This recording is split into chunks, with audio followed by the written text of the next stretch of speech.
Water normally controls a fire, but inside this silo, it helped create an explosion. The oxygen-limiting silo contained dry wood shavings and combustible sawdust. Firefighters directed water through an opening at the bottom. Investigators found that this probably introduced oxygen, disturbed the dust, and suspended it in the air at an explosive concentration. The silo exploded. 2 firefighters died, and 13 other emergency responders were critically injured. For me, the facility management lesson is clear.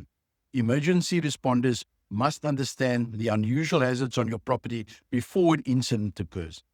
Identify specialized equipment, record the materials it contains, and provide instructions explaining what responders must and must not do.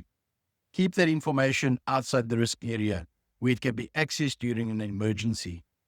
Watch episode 13 of the Ward FM update for the complete story.